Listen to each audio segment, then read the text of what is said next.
അല്ല, അങ്ങനെ വ്യാഖ്യാനിക്കുന്നത് ശരിയല്ല. വരട്ടെ അന്നേരം നമുക്ക് ആലോചിക്കാം. ഇതൊന്നും പത്രവാർത്തേൻ്റെ അടിസ്ഥാനത്തിൽ മാത്രം നമുക്ക് ഒരു നിലപാടിൽ എത്തി പറയാൻ കഴിയില്ല. പത്രത്തിൽ വരുന്ന വാർത്തയുടെ അടിസ്ഥാനത്തിൽ നമുക്ക് പരിശോധന നടത്തി നമുക്ക് മുമ്പോട്ട് പോകാം.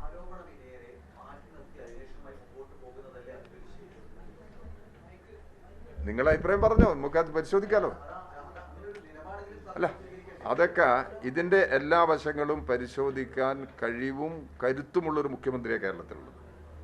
അതുകൊണ്ട് മുഖ്യമന്ത്രി വിശദമായി പരിശോധിച്ച് ആവശ്യമായ നിലപാട് ഈ കാര്യത്തിൽ സ്വീകരിക്കുമെന്ന് പ്രഖ്യാപിച്ചു കഴിഞ്ഞിട്ടുണ്ട്.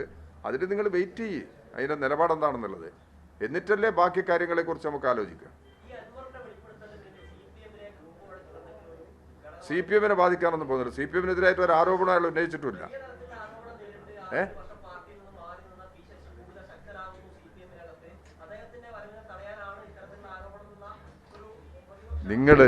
നിങ്ങൾ ഇങ്ങനെ തെറ്റായ വ്യാഖ്യാനം നടത്തി അതൊന്നും ഞങ്ങളെ തലയിലിടണ്ട.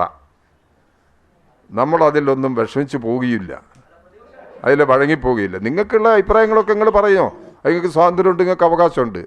അത് പാടില്ലെന്ന് നമുക്ക് പറയാനൊന്നും കഴിയില്ല. അതാണ് ഇടതുപക്ഷ ജനാധിപത്യ മുന്നണിയും CPM-ൻ്റെയും നിലപാട് നിങ്ങൾ സ്ഥാപിക്കാൻ വേണ്ടി ശ്രമിക്കരുത്.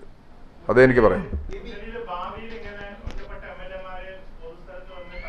നമുക്ക് ചർച്ച ചെയ്യാം. നിങ്ങൾ പറയുന്ന അഭിപ്രായം നമുക്ക് ചർച്ച ചെയ്യാം, പരിശോധിക്കാം.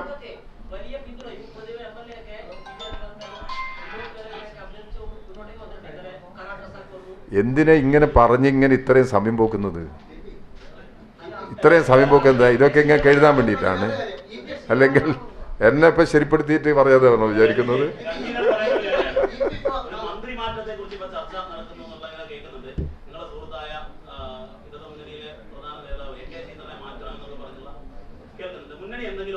ഇല്ല.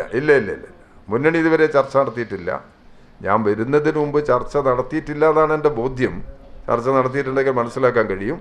ഇടതുപക്ഷ ജനാധിപത്യ മുന്നണിയുടെ മുമ്പാകെ ഈ മന്ത്രി മാറ്റത്തെക്കുറിച്ചുള്ള ഒരു പ്രശ്നം വന്നിട്ടില്ല. അത് അവരുടെ പാർട്ടി എടുക്കുന്ന നിലപാടാണ്. ആ നിലപാടിൻ്റെ കാര്യത്തിൽ എന്ത് സ്വീകരിക്കണം എന്നുള്ളത് മുന്നണി അടിസ്ഥാനത്തിൽ ആലോചിക്കും.